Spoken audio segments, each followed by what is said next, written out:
My name is Detective Citizen Hal, Police Squad, a division of Too Many Movies, the podcast where we discuss DVDs, Blu-rays, and even the occasional VHS tape. I was on my way to finish up Superman's Summer, the Summer of Superman, when I got a call from my guest, PSI, demanding we make an episode instead on the recent Naked Gun movie starring Liam Neeson. I arrived on the scene just in time. Well, hi there, Hal. You finally got you got my call? Oh, I really snuck up on you with that one, didn't I? Oh, you're back, PSI, here to talk about a couple of Naked Gun things. Wow, we've been here before talking about Naked Gun. That was your very first episode. We talked about the trilogy. Yeah. I don't remember. I haven't listened to the episode ever since we recorded it. And so I don't remember if we talked about a possible remake that they were playing. Like, when did they announce they were doing a Naked Gun in the year 2025? When do we even remember when they announced that? The thing about that is that it's interesting because I've always seen in Wikipedia and news articles that there was a Naked Gun in development, but it was mostly like development hell because originally they did wanted to do like a TV movie with Leslie Nielsen, but then he passed away. Rest in peace. I'm so sorry. So that project was basically in development hell for a while, and then they passed it up, and then apparently I did heard the news that that Paramount was still making Naked Gun, the fourth Naked Gun with Seth MacFarlane involved, but as a director.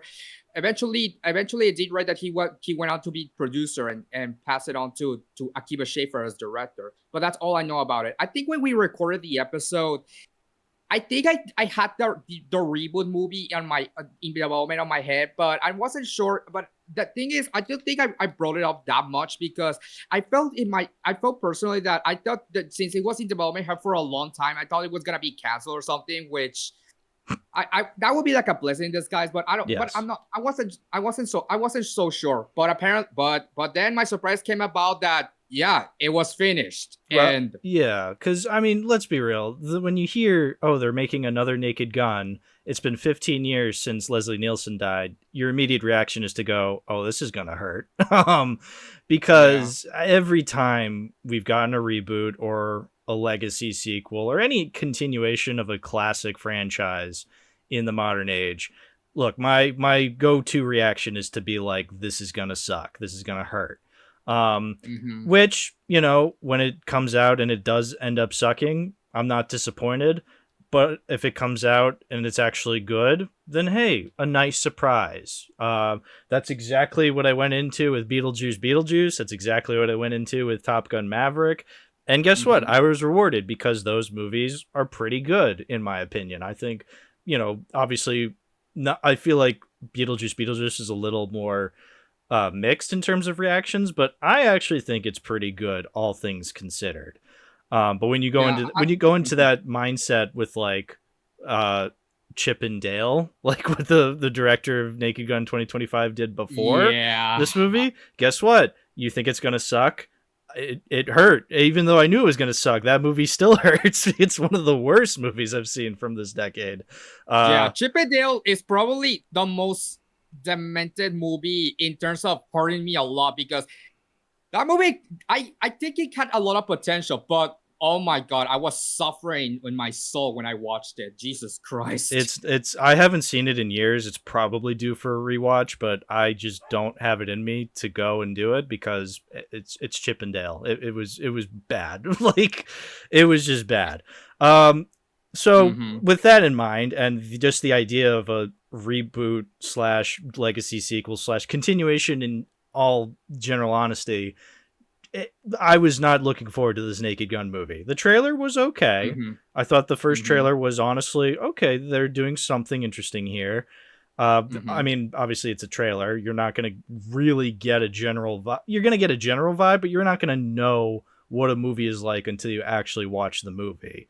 So especially when most trailers nowadays are just pretty bad. Honestly, they don't get their tone right. Well, they don't. And they're overplayed. Like, I feel like that's something. I mean, maybe that's me for actually going to the movies, but I feel like that's the thing with this movie. A lot of jokes were kind of ruined because they were overplayed in the trailers. And I get it. Like, you know, you want to put trailers out there as much as possible, so then you don't have people blindsided by trailers when they're just blindsided by movie releases when they're like, oh, I had no idea this was coming out.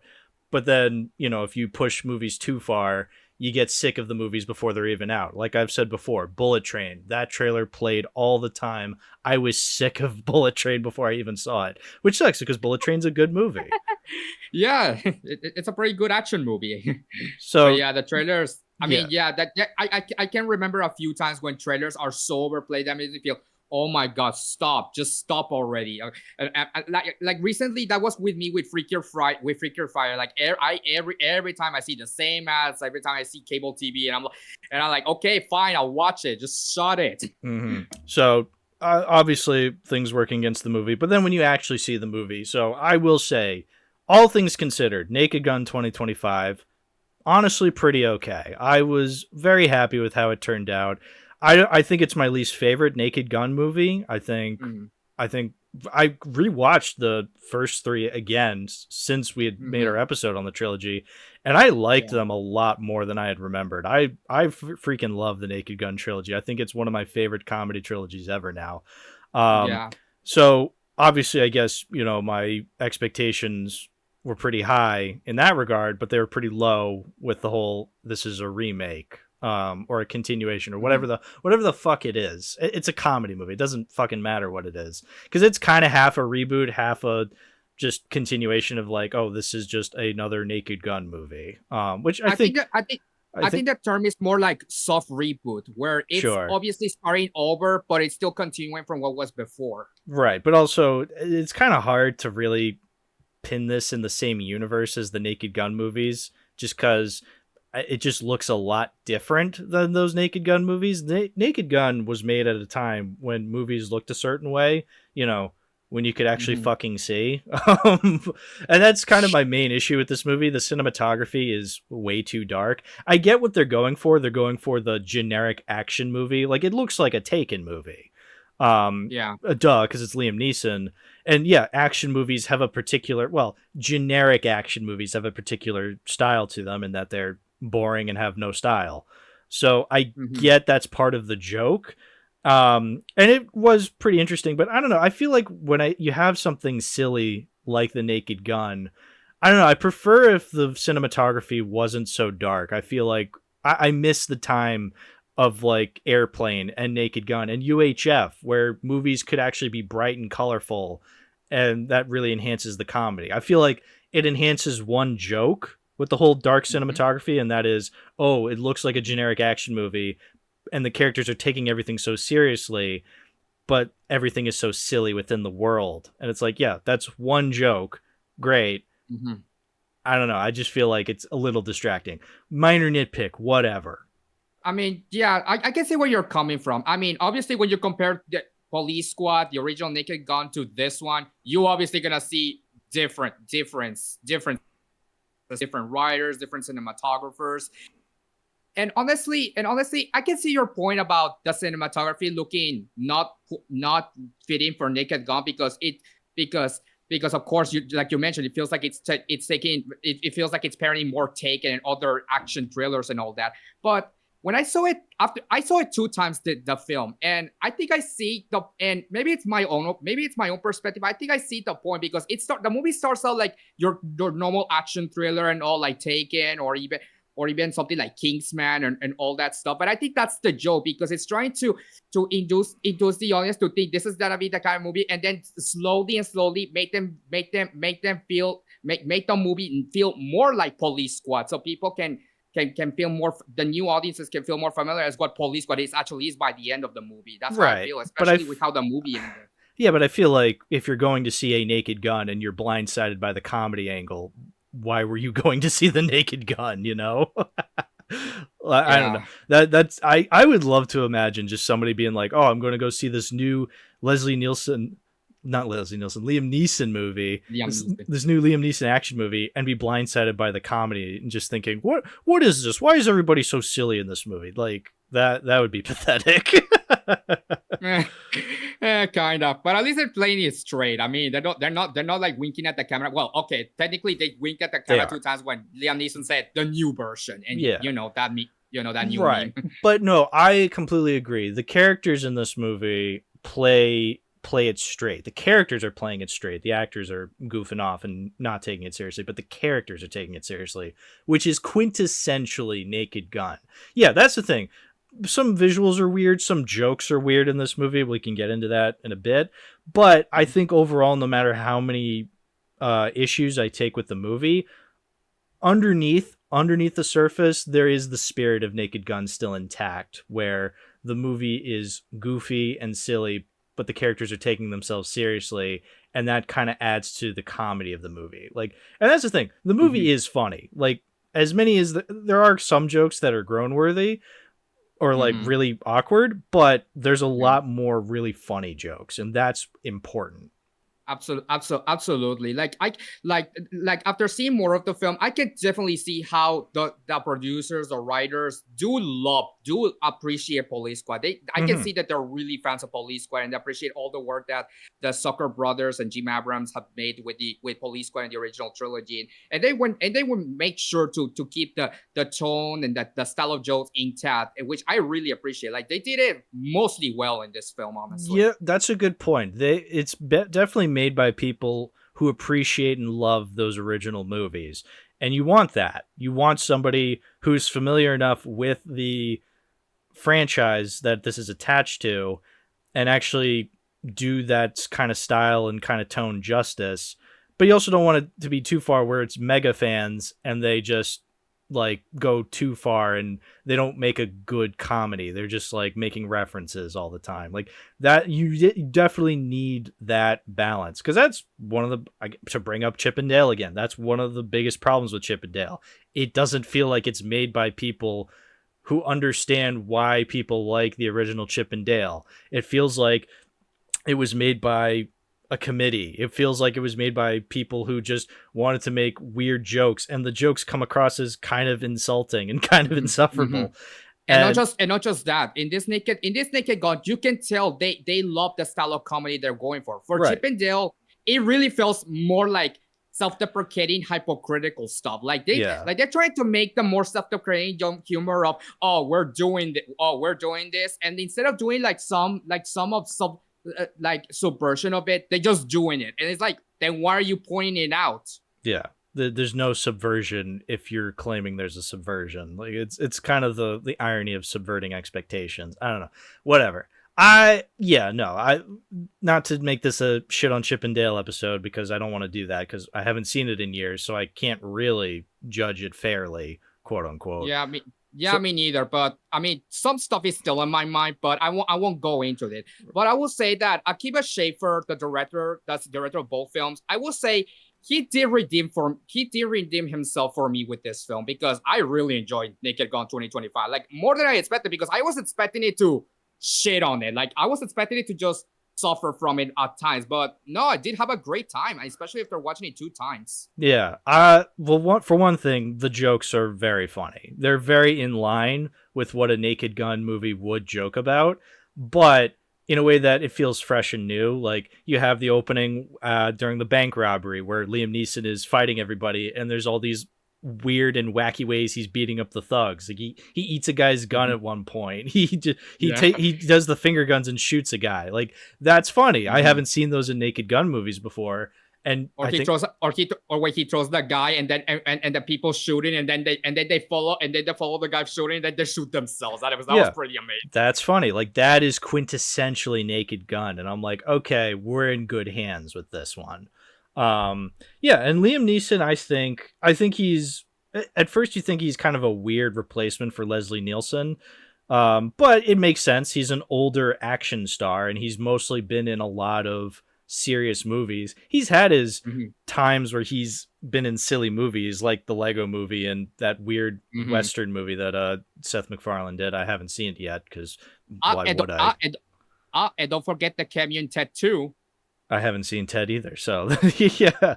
So, but I'm familiar with the idea of Liam Neeson being in silly movies, but more often than not, he's in serious movies like The Phantom Menace and Batman Begins and Schindler's List. Obviously, all of those are to varying degrees of seriousness, but you know what I mean.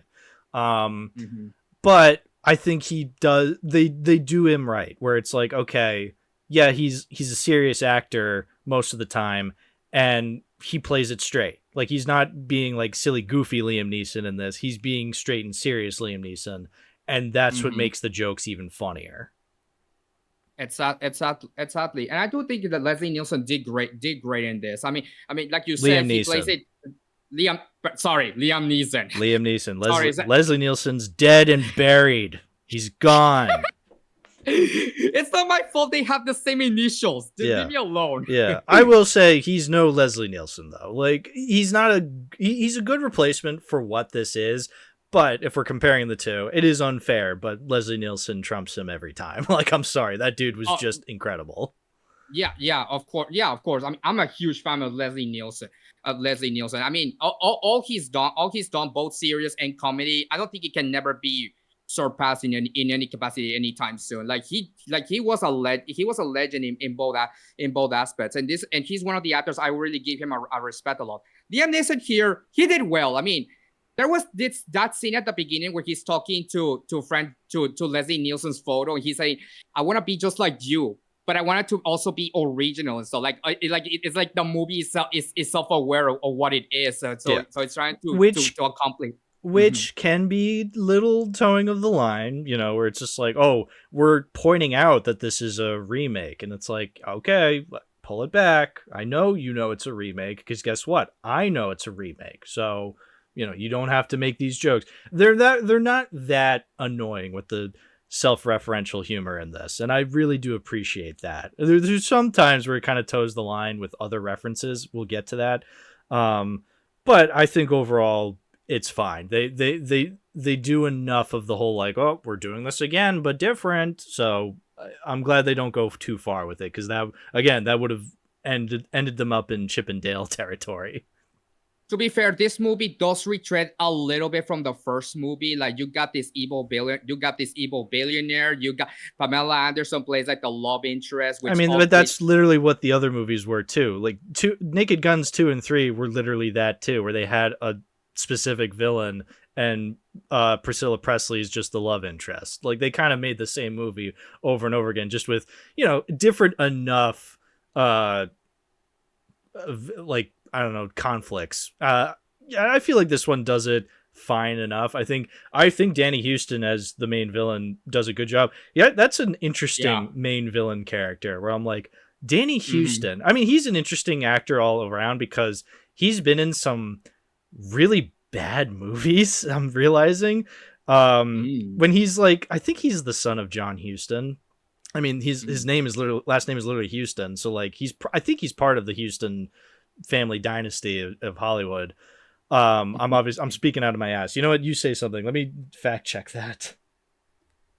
Yeah, I don't think I've seen a lot of movies of Danny Huston, so I'm interested in saying, and I don't think I've seen him in many movies with Danny Huston, but I'm curious what you think about it.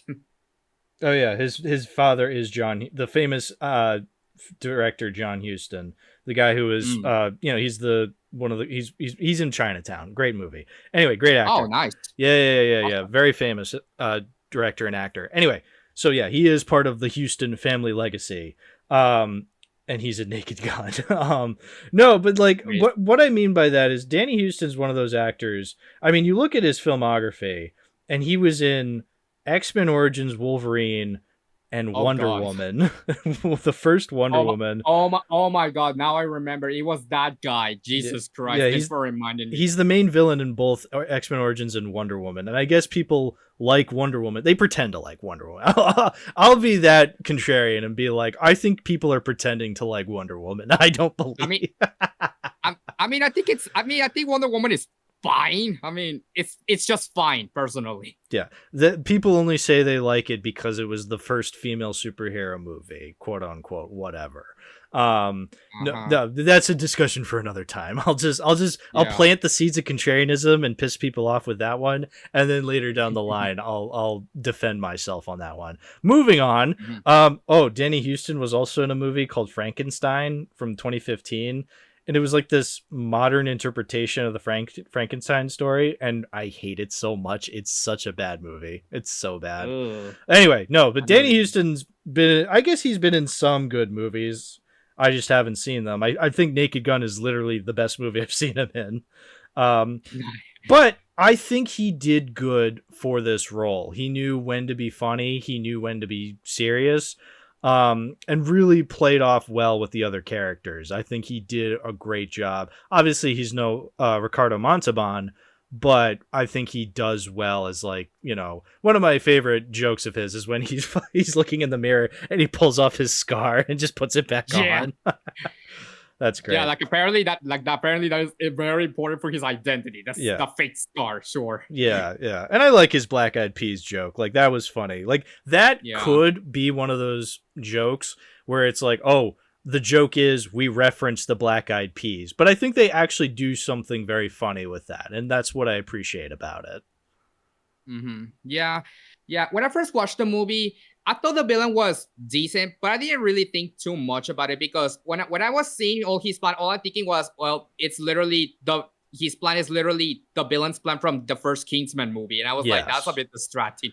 Yeah, it is. But again, it's a comedy movie. We're not really going for the villain plan or the social commentary. You know, it's literally just whatever, you know, and I think they do fine because I think you can see similarities between the Kingsman villain plan, but like enough where you're just like, it's different enough and it's a goofy movie, whatever. And I do appreciate that leads into one of the most important traditions in Naked Gun history, and that is Weird Al has to be involved in some way. Yeah. Once I saw Weird Al in the movie, I was like, they got it. They did their homework right. I was like, finally. Thank God. I will say it does lead into a joke that I had to point out and be like, all right, what are we doing here? So when Weird Al shows up, it's like, okay, good. They're doing that correctly. And he does say some really funny stuff where he's just like, hi, evil billionaires. I'll see you there. And like, whatever. And then once he's done, like one of the evil businessmen in that dark room just points at the screen and goes, Amish Paradise. It's like, yes, correct. He made Amish Paradise. Like, but that was the joke. Like, was just mentioning that Amish Paradise exists. It's like, all right. Yeah, it's kind of like in Deadpool and Wolverine when that one Deadpool says the proposal. It's like, what are you doing? Well, yeah, like that's literally like what that scene was making fun of, and that is. But here it's done unironically, where it's just like, oh, thing I recognize. It's like, yeah. If he had said like, oh, I loved him in Amish Paradise, it still would have been that joke, but at least it would have made sense in universe of him being like, oh, I'm making a connection to Weird Al. Again, this is all minor nitpicks, but that's the kind of joke telling I was expecting from this movie. And luckily, that's one of the major versions of that joke. I think they do a little bit better throughout the movie. Like when you have that moment when they're like talking in Frank's apartment and Pamela Anderson's character is like, yeah, I go to college or whatever. And he goes, UCLA. And she goes, I see it every day. It's like, okay, that's what I consider to be quintessential Naked Gun. Like that's the kind of jokes. And those kinds of jokes are far more prevalent in the movie than the Amish Paradise shout out. Yeah, there is still a lot of good wordplay in this. Like when the movie for example, when the movie started and the bank robbery and all, like you think you're seeing a serious movie, and then you see the main MacGuffin. It's literally called the plot device. And it's okay. We're in. Yeah. So that's the thing. I think this movie spiritually gets Naked Gun correctly. I'm also just not like one of those people that's seriously celebrating it as like, oh, a return to form for comedy, because it's really not that. It's just a funny comedy movie. I don't know. I feel like that was really hyped up with Naked Gun when people first were watching it. They were just going, oh, finally, one of these spoof movies again. Like, this is a huge deal. And I'm really thinking about it. I don't know. I don't think spoof really went anywhere now that I think about it, or at least comedies didn't really go anywhere. Obviously, I think the idea is that spoof films nowadays weren't that prevalent in theaters. I mean, there probably were spoof films in streaming or made to TV and stuff, but or YouTube. I feel like the majority of parodies you see nowadays are gonna be on YouTube animations or YouTube sketches, like online. That's where parody has gone, because parody is now being parodied by the average person rather than, Hollywood, but also Hollywood. Because that's kind of what spoof movies were for a long time, is like, yeah, we're taking the piss out of these Hollywood cliches, but it's made by Hollywood writers and directors. And yeah, those were really funny. Blazing Saddles, Spaceballs, Airplane, Naked Gun, comedy classics.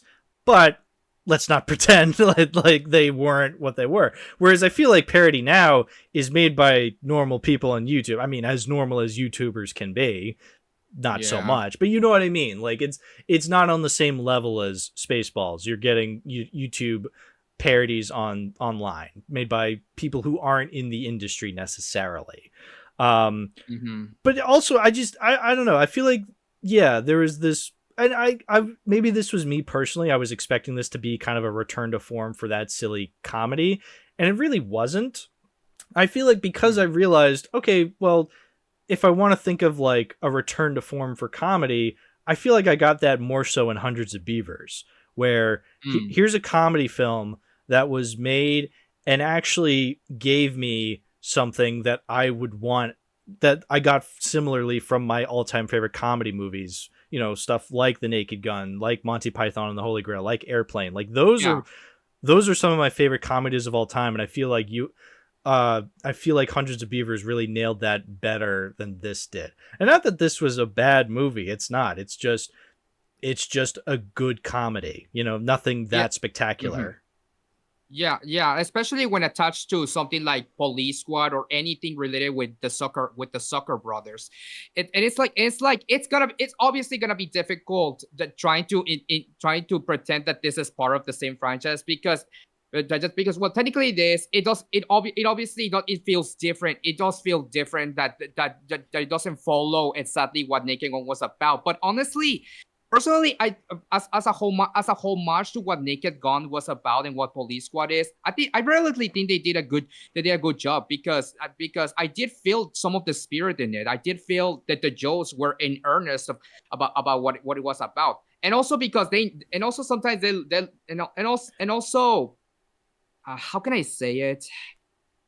I don't know. I don't know. Like, obviously some things did annoy me about this reboot, but I honestly couldn't. But the heights about it were higher than I expected, and I think I like to treat it like a good celebration of what Police Squad is, even if it's not perfect. Yeah, I mean, I like Pamela Anderson. I think she is very funny, which I was not expecting. I mean, she literally, that scene where she's scatting like on the stage to distract Annie Houston, that was great. That was something I wasn't expecting to find one of the funniest parts of the movie to be, and that was great. Like I wanted more of her. I feel like she was kind of shafted in the second half of the movie. A little bit. But I mean, I get it. Like, Frank Drebin is the main character. Liam Neeson's going to be the main character, and he's great. Like, I love all his scenes, but I feel like they were kind of going for she was playing a bigger role than maybe Priscilla Presley was playing in those originals. And then she really doesn't. I mean, again, anytime she's on screen, she's great, but I just wish there was more of her, which, if they make a sequel to this, maybe that's what they'll do. They'll do more of Liam Neeson and Pamela Anderson. Yeah, about that, I don't know if I want a sequel necessarily, because if they leave it as a one-off, I'll be okay with it. It's just that if they wanted to make a sequel, where do we go from here? Aside from having more Liam Neeson's and Pamela Anderson's relationship, like where can we go from here that doesn't feel too retready? I mean, it's a comedy movie. You can retread. Like, there's the later Naked Gun sequels 2 and 3 retreaded a ton of jokes from the TV series, and like this retreads a lot of jokes anyway. You can do the same joke. You can also do other jokes. I feel like if you're gonna do a sequel to this, make it even crazier. Like, go all out. Like, go even further than this movie went. And I'd be okay with that. But yeah, if they never do a sequel to this and they just leave it alone, I'd prefer that too. Like, I'm just more okay with another one of these than I was. Like, if this had turned out to be a gigantic failure, then I'd be pissed and I'd be like, never do this again. But because it was pretty okay, because it got the spirit down pretty okay, and it was funny for what it was, I'd be fine with another Naked Gun after this.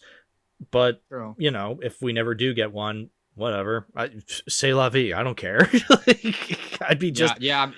Yeah, I'm just happy with Police Squad and the original trilogy to rewatch anytime I want, including this one too, for good measure. I would watch this again. Obviously, it is my least favorite Naked Gun thing. Like, yeah, I love the original trilogy. I had a lot of fun with Police Squad, which we'll get into. But like, yeah, those ones I could see myself revisiting time and time again, more so than this Naked Gun. I mean, the fact that I found it good to begin with, like, that's a huge thing for me. How often do I give a modern movie a positive score? You know, like, I feel like that so rarely happens nowadays. And it's not me trying to be a contrarian. It's just me being like, I really can't connect with this thing. I mean, look, I think overall 2025 so far has been okay. I've been doing pretty well with liking a lot of movies from 2025. Superman. I liked the recent Fantastic Four. I liked the last Mission Impossible. I like this movie. You know, I liked Sinners. There's plenty of movies from this year that I like. It's just also I've seen a Minecraft movie and Fixed. And yeah, I want to mention. That's an example of a terrible modern comedy. Like, let me tell you, that's like, compared to this, Fixed, I mean, compared to Fixed, Naked Gun 2025 is like on the same level as Naked Gun Files from the Police Squad. Like, Fixed is just awful. what a terrible example of a modern comedy Fixed is. But yeah, I still haven't seen it, but I've seen the trailers and some clips, and I'm really scared in seeing it myself because yikes. It's just nothing. It's really just nothing. Like, you watch the trailer, it looks like shit, and then it's like, oh, it looks like shit, I don't want to watch this. But then you think, oh, I shouldn't just judge things by the trailer, and then you watch the movie and it's like, oh no, this is about as bad as the trailer made it look. And look, in fairness, the trailer is horribly edited. Like, it's one of the worst trailers I've seen for a movie. But then again, you watch the movie and it's abysmal. So really, I don't think they had much to work with the trailer. So I don't blame the trailer house at all, because that movie's just awful. Like, so far, the worst movie of the year for me. Yeah. Yikes. Again, I didn't want to go in with extremely bad faith, but sometimes I do go in with extremely bad faith. Like, I went into Naked Gun being like, oh, this is probably going to hurt. Maybe it won't be that good because it's from the director of Chip and Dale and it's a modern rebootquel. No, actually, it turned out to be okay. Whereas with Fixed, it's like, I'm trying to like this. I'm trying to find something to like and appreciate, and the movie keeps pissing in my face. Yeah, you're wrecking my heart, Gandhi. Yeah, exactly. Like, this is one of those movies. I liked what I've seen from Gendy, but I've never been a Gendy glazer, you know, when it comes to his stuff. But like, watching this, I'm just like, why do we like this guy again? I know that's gonna piss off so many people because they're just like, shut up, he's actually one of the greatest animators ever. And it's like, yeah, I'm sure he is. Like, I'm sure he's made a lot of great stuff. But when he made something like Fixed, I don't know, maybe some people will be like, oh, it's actually not his fault, you know, the studio and blah, blah, blah. It's like, it's always not their fault. When it's somebody that gets glazed for like over and over again, it's never their fault when something they make turns out bad. Isn't that quite suspicious that, like, oh, my goat, he could never be washed, you know? Yeah, like people don't, like, this is the thing. I mean, people just glaze people to the point that they think that they can do wrong, but they have to remember that everyone's human. They will have their weird stuff or their mistakes. So and we can't treat them like they're like living idols, right? In a sense. And look, I'm sure it was studio interference from this movie, because from what I've seen of Gendy, watching this movie did not feel like a Gendy movie. But like, you know, I still just am pissed off. Like, it's just a bad movie. I don't care who's at fault. The movie sucks. It's just awful. And it's not Naked Gun 2025. Like, that's the thing that's my review of Fixed. It's not Naked Gun 2025. I'm so glad we got this little rant as a bonus for this episode. I mean, but it makes sense because we're talking about comedy in this episode. I feel like comedy is a big thing. Comedy is something I've actually been thinking about a lot more this past year. I feel like, I don't know, just something clicked where I realized I feel like comedy is kind of important to me. Comedy as a concept, you know, I feel like I love to laugh. I love to make jokes. You know me, I don't take a lot of things seriously. So comedy is very important to me. And so when I see comedy fell flat on its face, it hurts. But when I see comedy doing good, it's good. I appreciate when that happens. Especially when I feel we do need more theatrical comedy, but of the good one, not the bad one, the good comedy, because sometimes we just want to distract ourselves and have a good laugh, especially when reality can be pretty, punishing at times. Well, the thing with that is like, yeah, I get that theatrical comedies are at an all-time low nowadays, and I feel like that's for various reasons. We're living in an age of streaming, so you're not going to get a lot of comedies going to theaters. I think it's good that this went to theaters.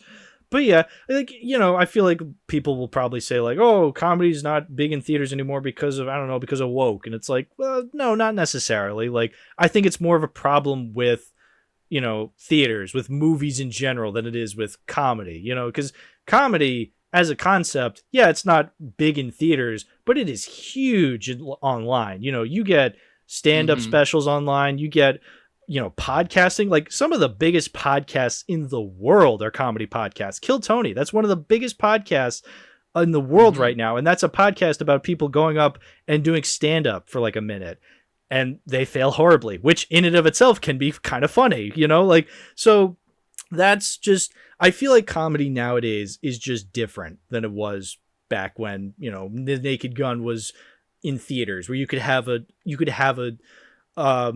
movie, like a comedy movie of that caliber, come out. Obviously it's very rare nowadays, but I feel like that's just because the era of comedy is very different now than it was in the 80s. Back in the 80s, what was seen as the popular comedies, especially on television? Saturday Night Live. Well, actually, Saturday Night Live was kind of in a bit of a drought in the late 80s, as far as I remember. I think it was like the 90s was when it started to pick up some steam, but like nowadays, do you consider host shows also as comedy? Which shows?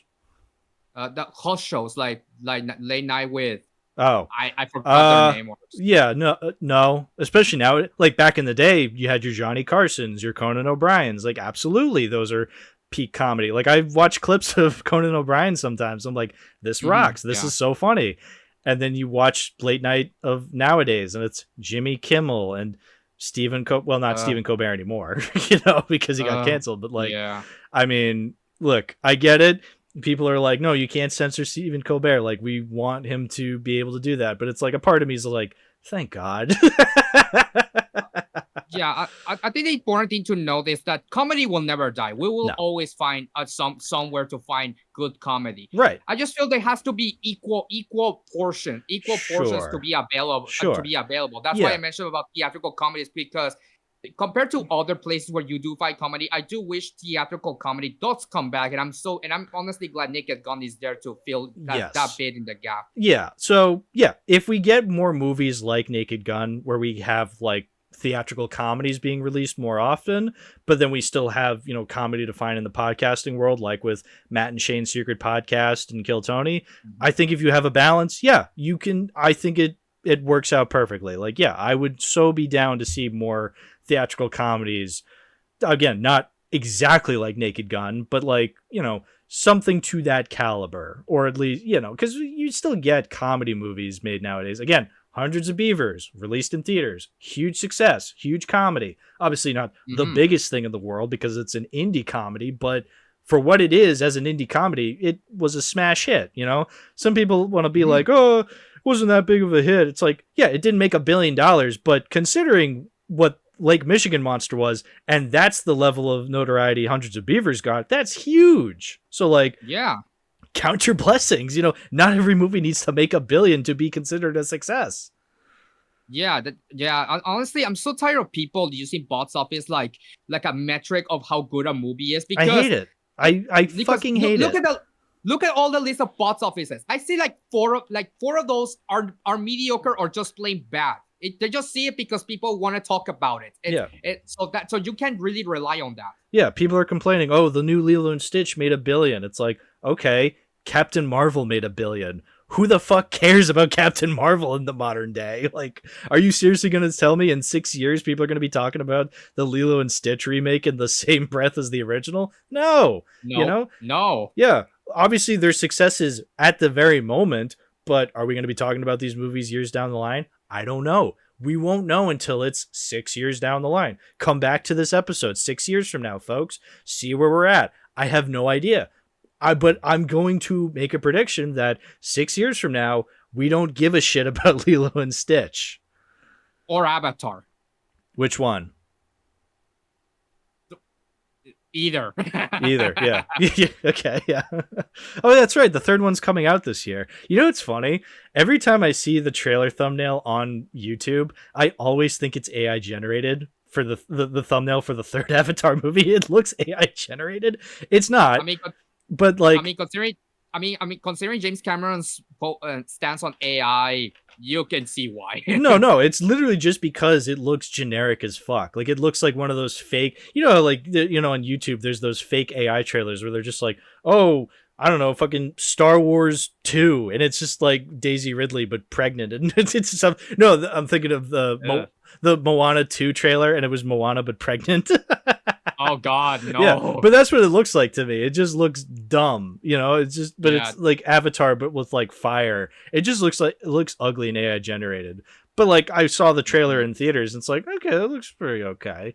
But I'm just saying, like, when I'm not paying attention at the thumbnail and I just scroll past it, it looks AI generated for a split second to me.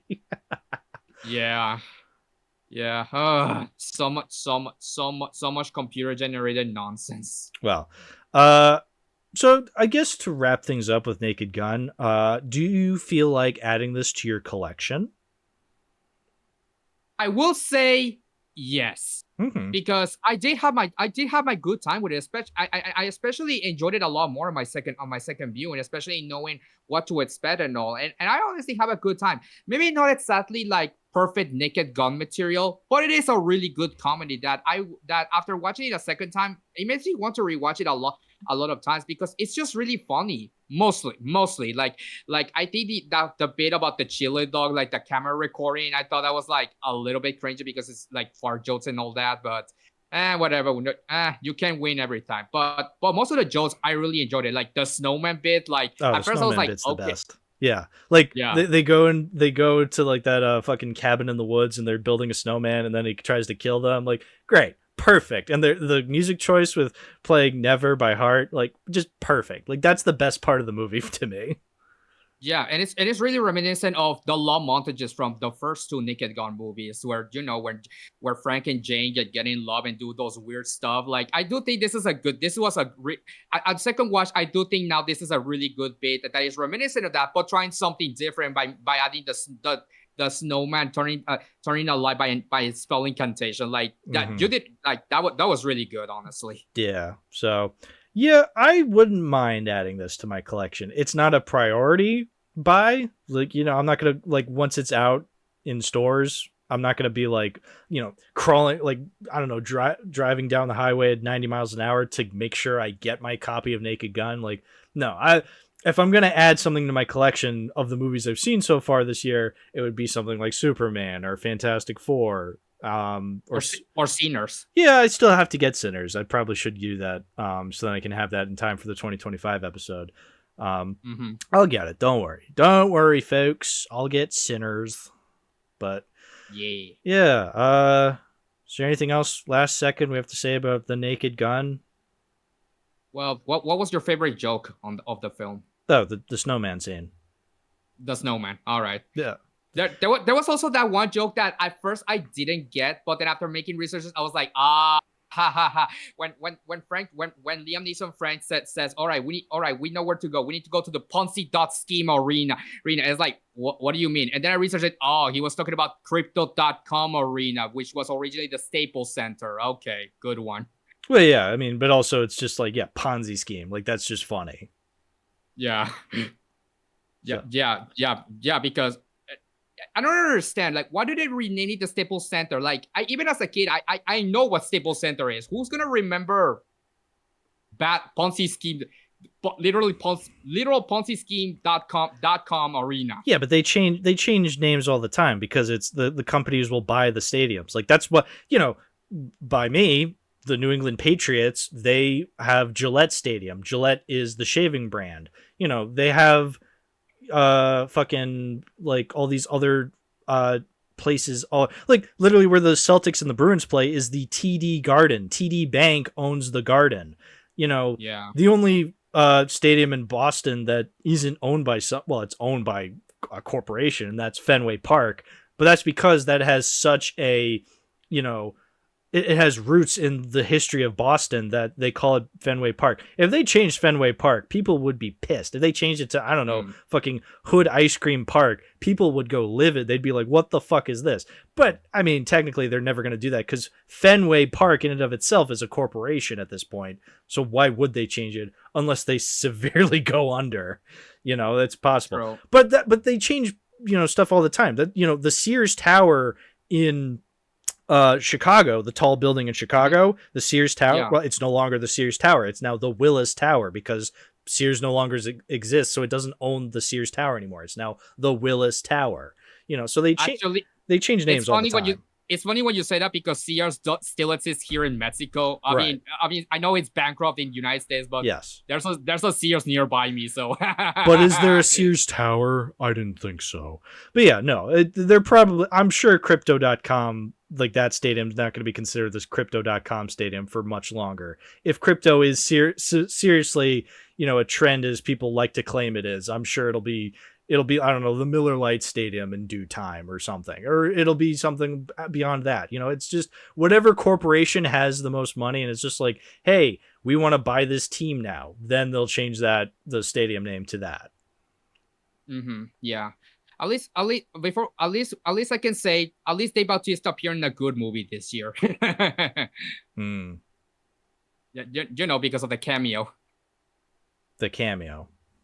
I'm gonna be real. My brain just like shat itself for a second there. What did you say? Do you remember the scene where he confronts with the villain, and then for a split second he changes Liam Neeson to Dave Bautista? Yeah, he changes to Dave. He changes to Drax. Yeah, I remember that. Yeah, that was funny. Again, it's one of those jokes where it's just like, hey, look, it's Dave Bautista, and that's the joke. But I think they do well with it because then afterwards, when he walks away, he gets attacked by the people. He's just like, no, I'm not even supposed to be in this fucking movie. Yeah. It's a good movie, I will say. But Naked Gun 2025, you're good in my list. Mm-hmm. Thumbs up from me, dog. Okie dokie. Mm-hmm. All right, let's move on to the DVD of today. So, a little backstory. Obviously, when we did the Naked Gun episode back in the day, I obviously had the DVD with the trilogy in it, and then online I found another version of it that came with an extra DVD, and that extra DVD was the complete series of Police Squad. And we talked about it, I think, back in the episode. But then I remember at the end of the episode you said that you had the original trilogy, but you gave it back because you got the complete franchise that included both the Police Squad series and the movie trilogy. So what happened there was like I got the Naked Gun trilogy and Police Squad. So what I did was I replaced the Naked Gun trilogy DVD with that, and I just sold that to Bull Moose, and I replaced it with my own version of the Naked Gun trilogy, and so I put that in with this DVD. So that's what I did. I mean, it's the exact same DVD. It literally just says the Naked Gun trilogy. But what we're talking about today is the DVD of the complete series of Police Squad, the original show that the Naked Gun, the movie, is based off. Because the original movie from the 80s is called The Naked Gun: Files from the Police Squad. And Police Squad is the original show from 1982 that Abrams and Zuckers made with Leslie Nielsen as Sergeant Frank Drebin. They only made 6 episodes because then it was canceled. So we only had 6 episodes to watch. And, it was a very short show in that regard. But I loved it. I loved this series. This was awesome. This was very, very, very fun. Yeah, I honestly I'm feeling like kicking myself for never watching this before Naked Gun because, this series rocks. Like, this is one of the most perfect comedy series I've ever seen, even though it's only 6 episodes. But hey, what we got is really good. I'm so happy that it's even though it was prematurely canceled by ABC and all that. Yeah, but I get it. I mean, I feel like this would have been a hard show to kind of like keep going. Yeah, why was it canceled? Is that ever that's been specified? I think you have. So I actually watched some of the special features from the DVD, and I watched, for example, the interview with Leslie Nielsen. He mentioned something. He mentioned stuff like the reason they canceled it is because of low ratings. Like saying like people don't because for this kind of show, people need to always start paying attention, because if you don't pay attention for like 2 seconds, you miss like 3 jokes and all that, because there's a lot of visual gas. There's a lot of wordplay. It's like he mentioned. It's like there was a part that he mentioned that a lot of people just prefer to put TV shows as in the background, where it's just something you hear, but you don't always pay attention all the time. And I guess that was like that's what they I think that's why they decided to cancel it, because not a lot of people paying attention to it, because you do have to be paying attention to this show to get all the comedy it has to offer. Yeah, at least that's how I feel like that is. I think that's a good point, because when you watch the show, it is like watching a condensed version of something like the Naked Gun movies or Airplane. And what made those movies great is you have to pay attention to everything, and it makes it fun to revisit. I feel like, yeah, with television shows, especially comedies, on average, you don't have to necessarily be looking at the TV screen the entire time. I feel, when you watch something like Seinfeld, a lot of the jokes are in the dialogue. Seinfeld's not really known for its visual humor. You have occasionally visual humor, but like with Police Squad, it's both visual humor and you get jokes in the dialogue. When I feel like, yeah, by having both, it is asking a lot from the audience. And if the audience especially for at a time a very small screen, and even the suckers confess that when you have, and even Leslie Nielsen confessed that when you have, for example, the Naked Gun with all the visual comedy and the dialogue on a big screen, everything dark, when no distractions all around you, you can appreciate it a lot more. Exactly. So I feel like the Zucker and Abrams style of comedy really does work better in movie form, which is fine. I feel like obviously movies like Naked Gun and Airplane were huge, so that's where it works out, and why this one wasn't nearly quite that. But even still, for what it is, the fact we have these 6 episodes, the fact that we can have these 6 episodes readily available to us in DVD form, and you watch them, and they are funny. It's just, wrong place, wrong time. Like, it just wasn't meant to be a series. But for what they did, I think they did very well, because it literally is just like watching Airplane or Naked Gun. Like, you're there for the jokes, and the jokes are funny. Exactly. It's basically Airplane, but spoofing all those classic detective police shows from the 60s or 70s, 50s. And they really nailed it, honestly. These are some really funny episodes. Yeah, this is the show where that reaction image where it says like tonight's episode, the writer's barely disguised fetish, that edit of that image is so convincing. I thought that genuinely was from the show. It's not. It's an edited image. Like, it's like somebody on Tumblr made that image. But I was convinced. Yeah, I actually thought that was a real title screen. But then I watched the entire show and I was like, oh, come on. Yeah. So, it's still a funny image. It's just, it would have been even funnier if it was real. But whatever. The jokes are still funny in this. Maybe not. Suppose episode 8 we could have like the writers disguise fetish episode, and then they change it back to the normal title or something. That could have been a good funny joke, honestly. What I will say about Police Squad is that, if you're familiar enough with the Abrams and Zucker style of comedy, you're gonna get exactly that. Obviously, maybe not quite as raunchy, because it is, it's a television show, so like you have censors up your ass. But I think what they do with these jokes, like, they're really funny. Like, you have one of my favorite jokes is not like an inappropriate one. It's actually quite tame, and that's when it's during the boxing episode where like the guy's like punching the wall and you can see his shadow, and it cuts away to Leslie Nielsen. It cuts back to the guy like kind of punching the air, and then he punches his shadow and his shadow knocks down. Like, that's funny. It makes no sense, but that's the point. Like, it's supposed to be genuinely hilarious. It's absurd. It's absurd in a very what's the word? Compelling way. No, not compelling. Not compelling. It's just absurd. It's just, it's absurd for the sake of it, and sometimes that's okay in my book, because this show is entirely absurd but takes it itself seriously. Well, the characters take it seriously, and the characters take it seriously. My bad. Yeah, and that's great. I will say, so the show, because it's different from the movies. Like, obviously, you have Leslie Nielsen as Frank Drebin that was carried over into the movies. A lot of characters were carried over back into the movies, but not necessarily the same actors. You know, the big one is Alan North plays Ed in the show. So in the movies, it's George Kennedy.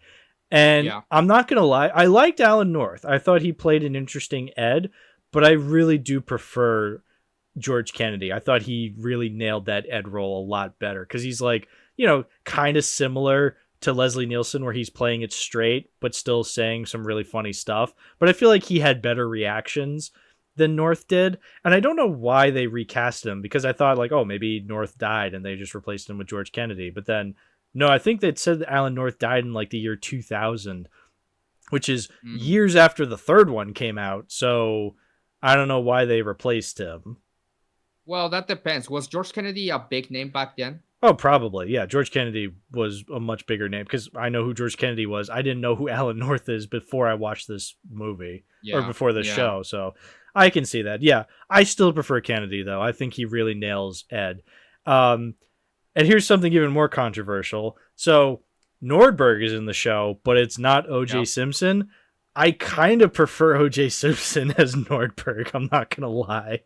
Like, obviously, you know, fuck O.J. Simpson, obviously. But I don't know. I thought he had a very... I don't know. I just thought he was like this kind of ditzy, hilarious character. And I thought I really felt as though O.J. really nailed that better than the guy they got for Nordberg in the show. I actually really like the Nordberg in the show, but I don't know. I just prefer OJ in the role. So Nordberg in the original show, he was funny. I mean, I did like some of his bits. It's just that he does look like a bit of a restrained actor a bit. Like he doesn't give this Tracy silliness and all that. Like he has good dialogue. I'll be that, but visual comedy, maybe not that much. With O.J. Simpson, you can see the ditziness, the silliness were coming out of the person, and I think that's what makes him. I mean, again, screw O.J. Simpson. He sucks, but no, he still did a good. I think he was a bit better in the movie. Yeah, he could have been a great actor. I mean, he did. He was a good actor. He pretended he didn't kill Nicole Brown Simpson. Yeah, good. Good job in a non-biased way, I guess. Yeah, good job, O.J. Simpson. You did good, O.J. Simpson. O.J. Simpson did a good job murdering his wife. Oh no! I mean, technically he did. Yeah. Anyway, back to Police Squad. Yeah. It's good. No, no.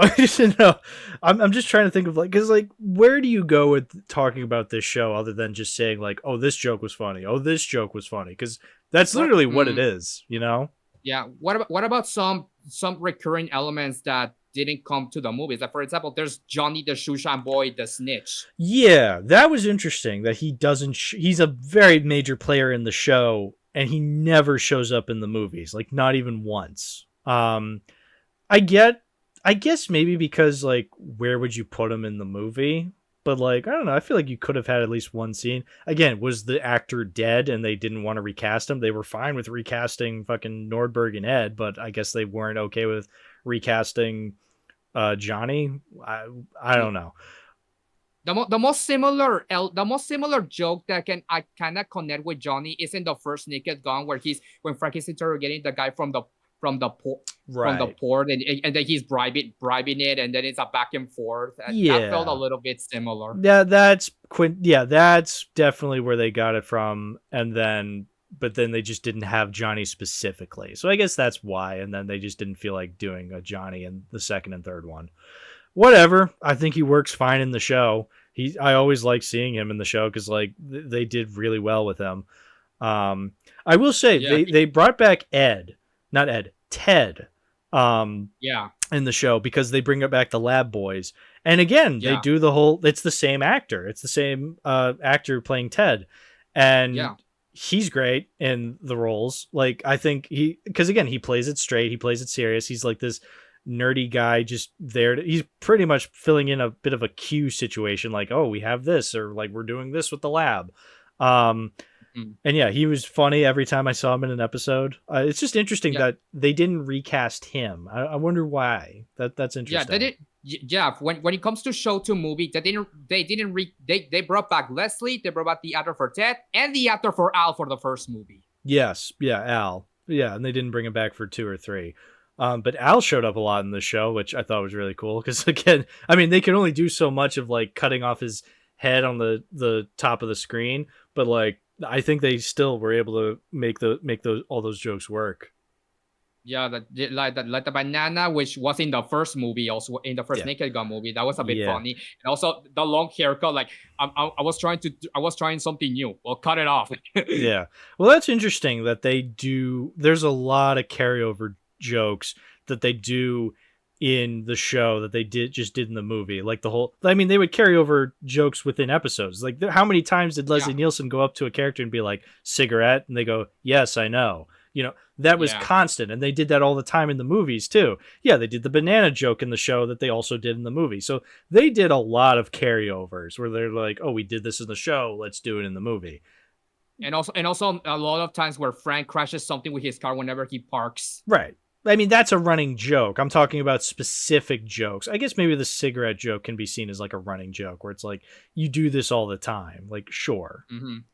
Yeah, a lot of the jokes that were from the movies do origin from this show, and I was surprised that there were a lot that was from the original show. Like for example, like throwing the wig and Frank thinks he's getting suffocated, or the showdown in the first episode where that was brought back in Naked Gun 2, like stuff like that. Yeah, or you have the woman with the gigantic pair of tits going like, "Is this a bust?" and them going, "Yes, it's very nice." But anyway. Yeah. Personally, when it comes to reusing jokes, I think it's kind of some contrarian might say, oh, they were just reusing jokes. It's not that cool anymore. It's like, but it's also like when you consider the circumstances with this show, where he was canceled unfairly, might I add. I think it was okay to reuse a lot of these shows because now you have this bigger audience in a theatrical show, and if you want to use some of your best material, then all right, go for it. Yeah, that's how I see it. And it's a comedy movie. Like I'm not taking this seriously. So if they reuse jokes, that's fine. And plus, again, those reused jokes are still funny in the context of the movies. So they're funny in the show, they're funny in the movies. Yeah, whatever. It's fine if they reused a couple jokes, because it's not like they were just redoing the same thing over and over again. Like they had like a pretty wide variety of different visual gags and jokes. Yeah. There was also this one joke that I did find kind of funny. For every episode, they say with tonight's guest star, and it was just reserved for the opening, and they get killed. That was kind of funny. That's great. Like I love that every time. Yeah, William Shatner gets shot, Florence Henderson gets shot. Like that's fantastic. Robert Goulet, who would then go on to be the villain in Naked Gun 2. Like that's great. That's funny. Yeah, there's a lot of good. Honestly, there's a really great amount of good jokes. Like for example, there was the episode like about the explosion in the courtroom when they interrogating that one guy, and nobody brought sandwiches, and they go and he thinks they're talking to him. It's like, oh my god, that's pretty funny. Yeah. Like, all right, you want sandwich? No, you better tell us. Okay. You better tell us. All right, it was $4.99 or some shit. I don't remember the exact dialogue, but that exchange was really funny in that episode. Yeah, exactly. And that has to take a lot of planning. I mean, that's what the freeze frame is like. At the end of every episode, they would have a freeze frame joke where the characters just stop moving. But like, in any other show, they would just freeze frame it and they would put the credits over that. Whereas in the show, they would have the actors stop moving and just stand still, and you can tell that like they do any way to like kind of getting them to move, but they don't. Because you can notice like the face gestures moving a little, the eyes moving. Mm-hmm. Mm-hmm. The- Like they do a good job with freeze framing, but still making it a little bit imperfect to know. Oh, they're just making a joke about freeze frames. That's pretty good, and especially when you have at least one element that is still alive and not knowing what's going on Yeah. or messing things up. Yeah, like you have the monkey in one scene just like throwing papers everywhere, but everybody's standing still. One of my favorites is when they have the guy like under arrest and he kind of escapes, but he can't escape anywhere. So he tries to go to the door, but there's some guy in the doorway, and so then he goes up to like the camera and tries to escape out the camera, but he can't because the words are in the way. The best one though is the last one where they're just standing around and shit's just falling all over them. Like that's great. That's fantastic. Yeah. It was a little bittersweet because every time they would freeze frame, they'd always have, like, as the credits are rolling, they'd have the narrator go, "Be sure to tune in next week for another exciting episode of Police Squad." But then they didn't have that in the last episode because they were canceled then. So it's like, oh, that's a little bittersweet, but makes sense. I actually saw the special features and I saw that the many like letters from the studio and all that. And one of the last ones would say, "We're putting your show on indefinite hiatus."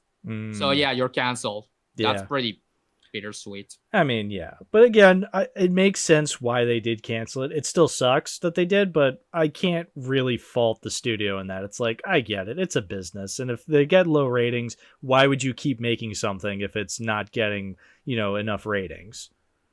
Yeah. What would you say was your favorite episode of the show? I don't know. They were all just so funny to me. That's the thing. Like, I think that's maybe a bit of a problem where it's like, okay, it's kind of hard to tell the difference between these episodes. They're all relatively the same. All of the jokes are funny. It's just, I can't really say I prefer one or the other. Like, at least with the movies, I know which movie I prefer, and that is the first Naked Gun movie. Like, that's the best one. And I like 2 and 3 and the Liam Neeson one, but like, yeah, with the show, I don't know. All the episodes are kind of the same quality in my eyes. Yeah, it's kind of interesting. But going back to the freeze frame, I actually remember the first 3 movies, and I don't think they ever made a freeze frame joke until the Liam Neeson one. Which, wow. Going back to humble times, I guess. I guess maybe because like, what would you do with a screen? Like a freeze frame joke in the movies, especially if it's like, movie credits will go from like 5 to 7 minutes long, depending on how many people worked on a movie. Like, I don't know. Why would you want to wait and just have the actors not move for 5 minutes? Like, that's too much. I feel like the joke would get very old very fast. So they just didn't even bother, which good. They don't need to. Yeah, which made sense. At least in the Liam Neeson one, it made sense because in that one, it was actually Frank and Pamela Anderson that were unfrozen, and they're the ones confused. That's a bit of a good subversion. They did something different with it in that movie, so yeah, I'm appreciative that they did that.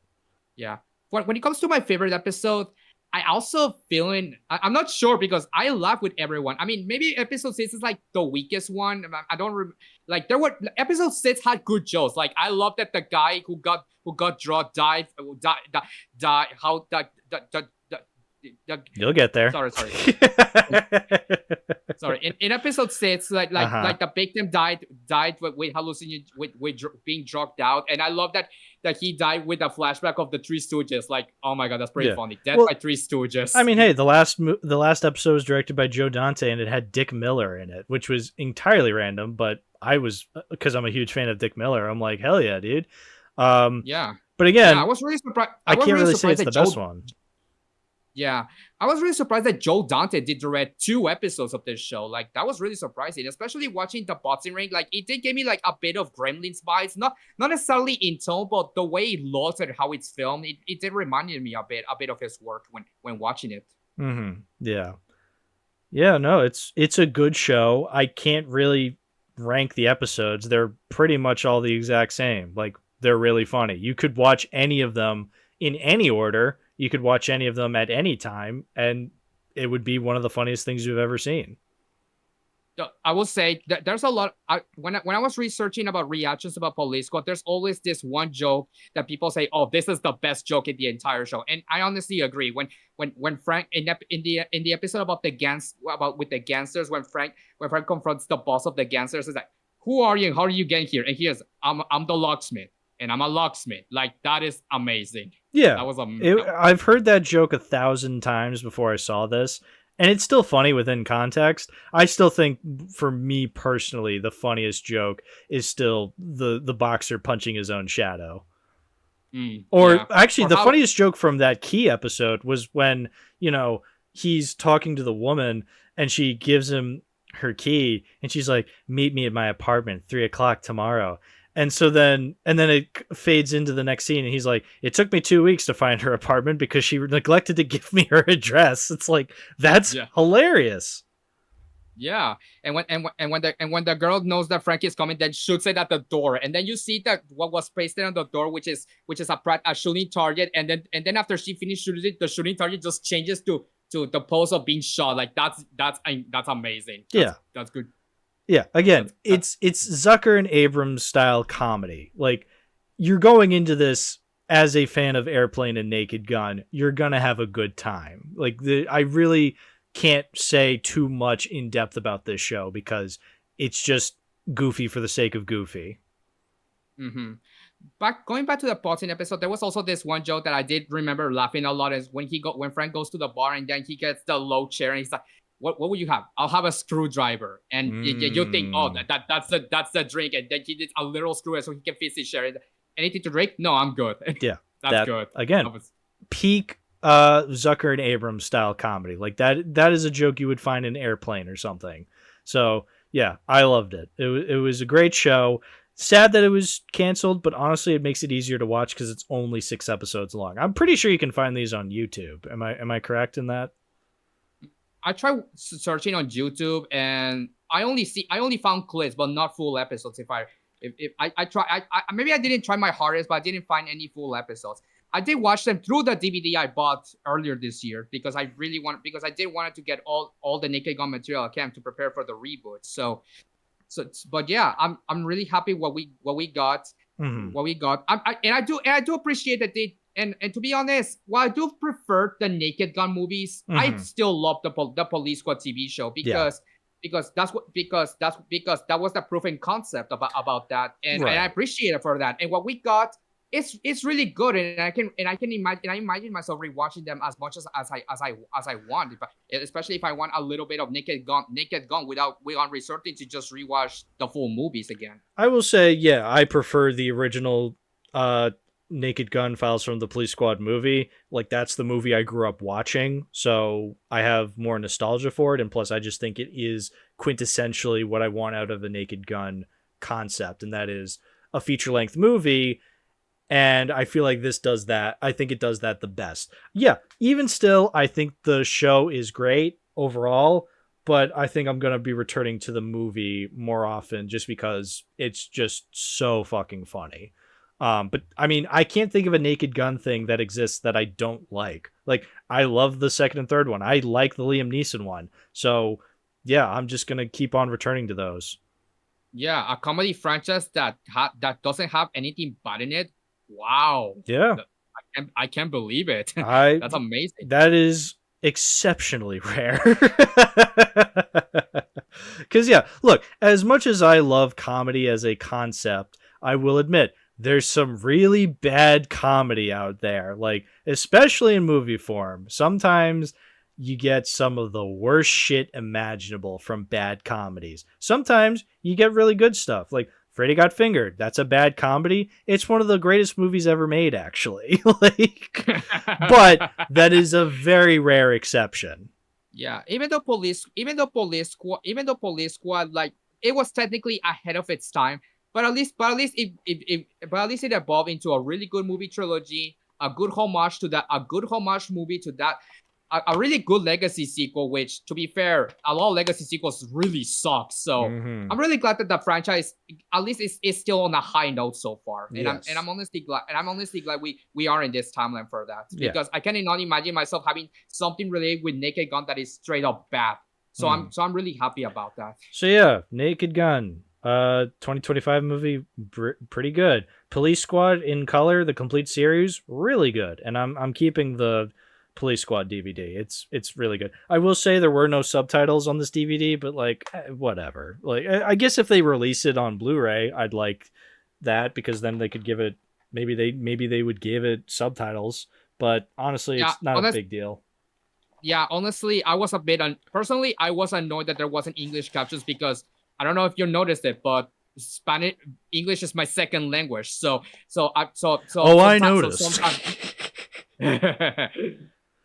Sometimes I do need English captions because I do want to know if the dialogue I heard is what I heard, so I don't miss out on any jokes and all that. Mm-hmm. So that's why I did rewatch the episodes back and forth, just so I can get all the scrutiny, all of it. So I was ready for it. But I did have a good time. Even with the lack of English captions. Yeah, because I didn't understand it all. Right, and sometimes it's all visual humor. In which case, hey, that's universal. That's why I always say silent comedies are the best silent movies ever made because they've aged perfectly into the modern era. Absolutely. So yeah, I do have the DVD of Police Squad. I am keeping it, definitely. I'm keeping both Police Squad and the Naked Gun trilogy, which is still a great movie trilogy. The first movie is still amazing. And Liam Neeson, in Letterboxd, I did give it an 8 out of 10, but maybe as a generosity because I was surprised by it. Maybe it's gonna lower as time goes on, but I'm happy with it, and I do want to get it for my collection one of these days if they release it on 4K Blu-ray and shit. Yeah, well, let's hope that this is our last Naked Gun episode, and maybe we can move on to more important things in the future. There's other movies you like. It's not just Poseidon Adventure and Naked Gun. There's other movies. Yeah, if you think about it, this is the third episode in a row where you have me with something that has Leslie Nielsen in it. I mean, we got the Naked Gun trilogy. We got the Poseidon episode, which the first Poseidon Adventure had Leslie Nielsen as the captain in a serious role. And then we got Police Squad in this episode. Like, yeah, we need to diversify a little bit more. Exactly. If you want to buy me more. Next PSI episode, superhero movie. Oh, no. Oh boy. I'm kidding. Anyway, hey, PSI, time for you to shout out your stuff, dude. Where can people find you?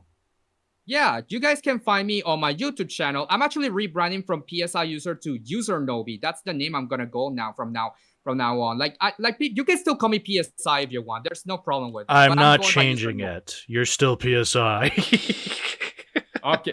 Yeah. All right. Just for you, buddy. Just for you. Just for you. Yeah. But yeah, you can find me on my YouTube channel. I'm actually I'm on the process of rebranding because I do want to return making YouTube videos again. I want to make video essays again and more song covers. So if you're interested in any of that, especially my thoughts on video games and movies and all that, you can expect some of that pretty soon on my channel. And you can follow me on Twitter too if you want. And Blue Sky if you want to see some random comments from me or sharing my experiences, because basically I'm just a normal guy. Just enjoy talking about stuff I like, especially from games and movies. And Letterboxd, did you say Letterboxd? Oh yeah, and Letterboxd, of course. I make a lot of reviews on Letterboxd about many different movies, different movies or shows and all that. I think I'm sorry. You'll get there.